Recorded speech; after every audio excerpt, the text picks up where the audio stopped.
시청자 여러분 안녕하십니까. 복지TV 뉴스입니다. 어린이집에서의 폭행과 가혹행위 사건 사고가 왜 이리 끊이지 않을까요? 오늘 뉴스에서는 어린이집 보육교사 폭행 사건 이야기와 관계당국의 발표를 묶어서 전해드리겠습니다. 첫 번째 뉴스입니다. 인천의 한 어린이집에서 보육교사가 4살짜리 아기를 폭행한 사건과 관련해 학부모들이 어린이집에서 폭력이 일어난 게 하루 이틀이 아닐 것이라며 어린이집을 방문해 거세게 항의했습니다. 박고은 아나운서입니다. 격분한 엄마들이 어린이집 문을 열고 들어갑니다. 이 교실에서 내 아이도 맞았을까? 끝내 분을 참지 못하고 울음을 터뜨립니다. 제발 아들한테 좀 해주세요. 부탁해요. 저 좀 살게.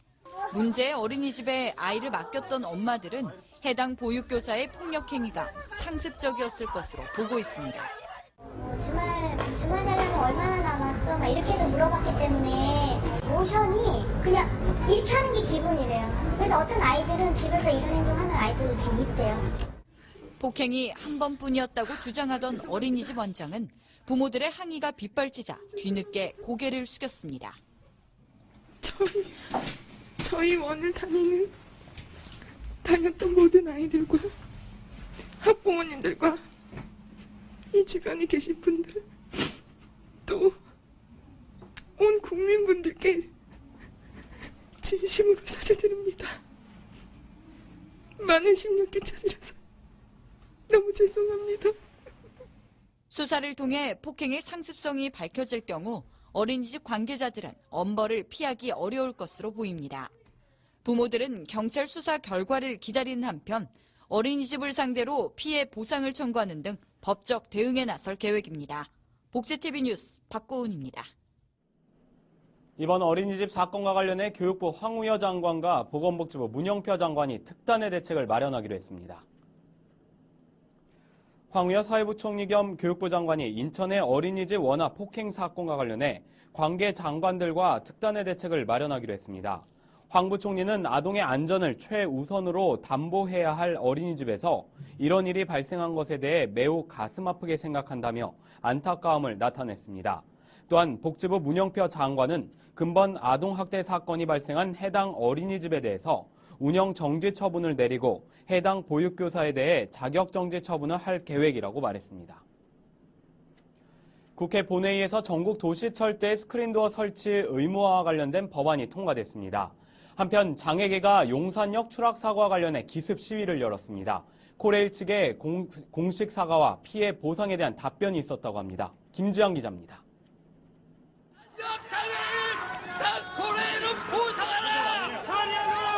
15일 오전 9시 코레일 주최로 열린 정선아리랑 열차 개통 행사 중 용산역 장애인 추락사고 공동대책위원회가 최근 벌어진 용산역 추락사고와 관련한 피해 보상과 사과 등을 촉구하며 난입했습니다.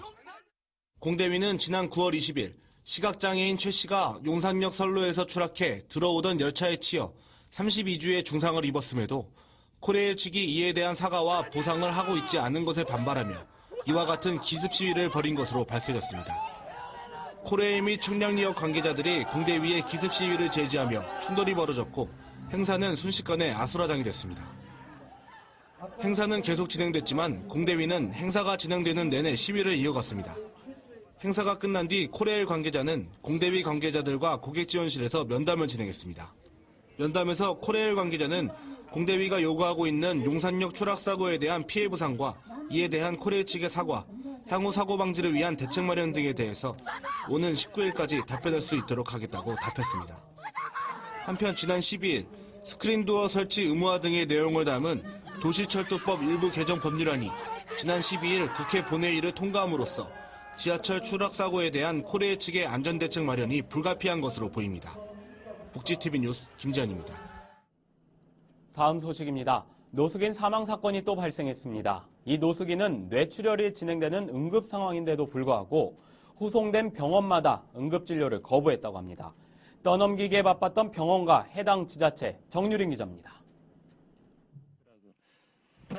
노숙인 인권단체인 홈리스 행동이 지난 14일 서울 종로구 청운동 주민센터 앞에서 기자회견을 갖고 노숙인의 의료복지 제도 개선을 촉구했습니다. 홈리스 행동은 지난 2일 경기도 안산에서 뇌출혈로 병원에 실려간 노숙인 신모 씨가 진료 거부를 당하다 숨진 사건이 발생했다며 정확한 진상조사와 관련 제도 개선 등을 요구했습니다. 단체는 응급 상황이었던 신 씨에 대해 아무런 조치 없이 시간을 허비하고 죽음으로 내몰았던 의료기관과 해당 지자체, 경찰을 비판했습니다.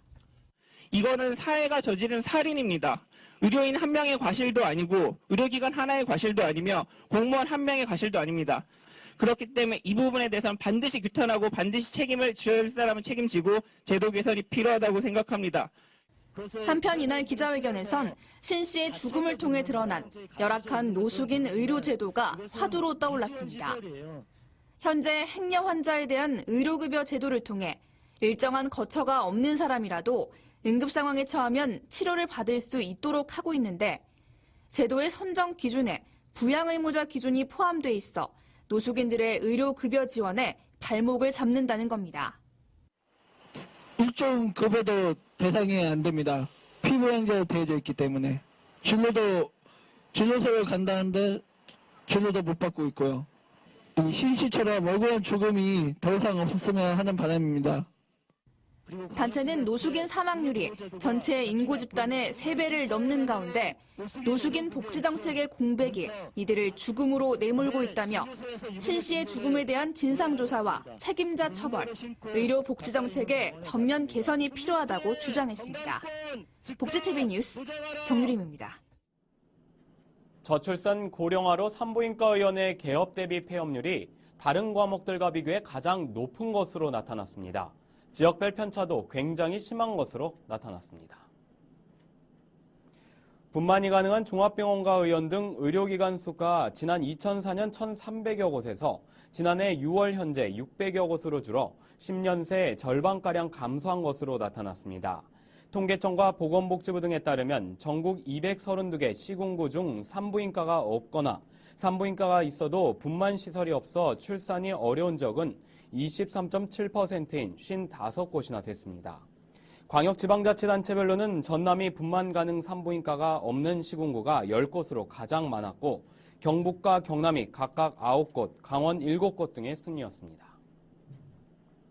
한국문화예술위원회가 장애문화예술인들을 대상으로 2015년도 국가 장애인 문화예술 향수 지원 사업 설명회를 개최했습니다. 한국문화예술위원회는 올해 위원회의 장애인 문화예술 향수 지원 사업은 전년도와 마찬가지로 25억 5천만 원을 투입한 총 8개로 오는 3월부터 11월까지 진행한다고 말했습니다.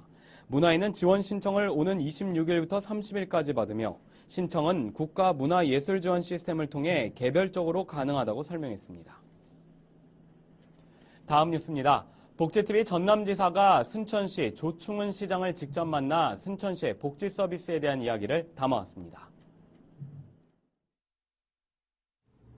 안녕하십니까. 순천시장 조충은입니다. 이제 순천은 시민의 체감 행복도 전국 1위를 목표로 힘차게 항진을 시작했습니다. 우리의 복지 문제도 상당한 변화를 가져올 겁니다. 물론 장애인이나 그리고 노인이나 그리고 취약계층에 대한 그 장애가 단순하게 지원 일변도의 정책에서 이제 좀 더 생산적이고 정말 사각지대가 없는 생산적인 복지를 펼쳐나갈 작정으로 있습니다. 우리는 작년에 9988 쉼터라고 하는 경로당을 독거노인의 주거지로, 집단 주거지로 만들므로 해서 독거노인들에게는 희망과 그리고 건강을 주었고 그러한 독거노인을 한꺼번에 집단 거주함으로써 생기는 에너지가 그 마을을 생산적으로 바뀌었다는 성공 사례를 봐왔습니다. 중앙정부도 그러한 성공 사례를 크게 평가해서 대한민국 지방 복지체계 최우수상을 수여한 바가 있습니다. 바로 이것은 창조정신입니다. 단순하게 노인을 보호하고 경로당을 관리한다는 단순 논리에서 이제 실질적으로 노인들을 위한 복지의 질을 높여나가는 과정입니다. 장애인 복지도 한 걸음 더 나갑니다. 우리 순천에 선해학교가 있습니다. 선해학교를 졸업하게 되면 또다시 집안에서 그 아이를 지도하고 관리해야 될 책임을 갖고 있습니다. 그런 점을 생각해서 우리 장애인들에게도 선해학교를 졸업하게 되면 또 다른 교육기관을 만들어서 장애인 평생교육 차원의 교육을 시행해 나간다고 하면 장애인들의 그러한 자원의 의지와 그리고 프로테이도 높아지는 그러한 희망을 가지고 있습니다. 장애인 여러분, 그리고 다문화 가정 여러분, 그리고 연세 드신 어르신 여러분, 이제 여러분들은 단순하게 지원받는 수혜자가 아닙니다. 올 한 해 여러분 열심히 사시고 활동력 있게 사시면서 순천의 발전을 같이 이끌어 주시는 그러한 보람을 느끼시기 바랍니다. 여러분 감사합니다. 사랑합니다.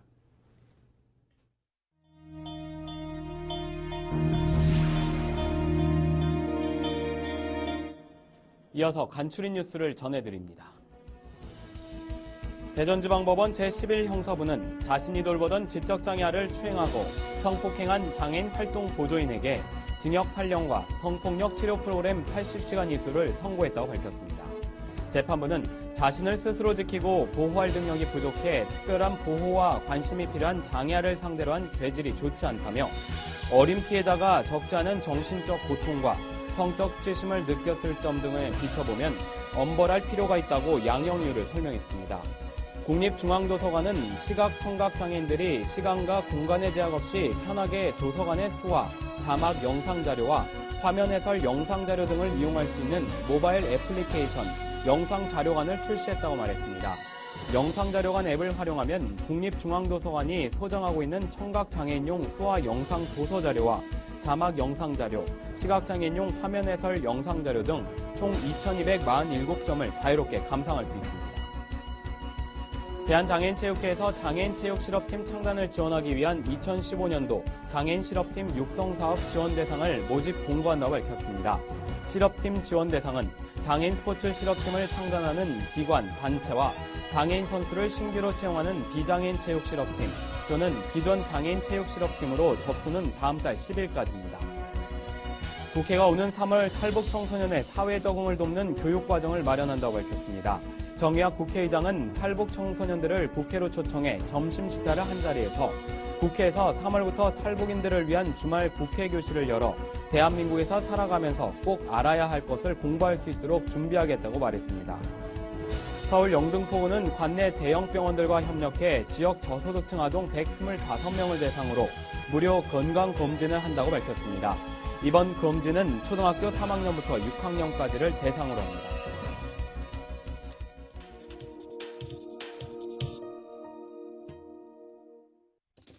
아침잠을 포기하면서까지 아침밥을 챙겨 먹기란 현대인들에게 여간 쉬운 일이 아니죠. 그런데 다이어트 중이시라면 아침 식사는 꼭 해야 한다는 것. 이번 시간 건강해지는 팁에서는 건강하게 다이어트하는 비법 7가지를 소개합니다. 다이어트 성공 비법 하나. 아침밥 꼭 먹기. 다이어트의 핵심은 지방을 없애는 것인데 아침을 굶으면 몸속 세포들이 지방을 축적하기 때문입니다.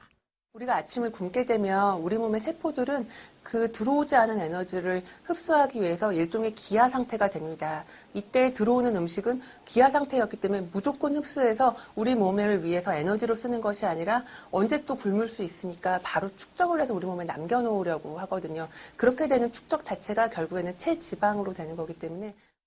성공 비법 둘.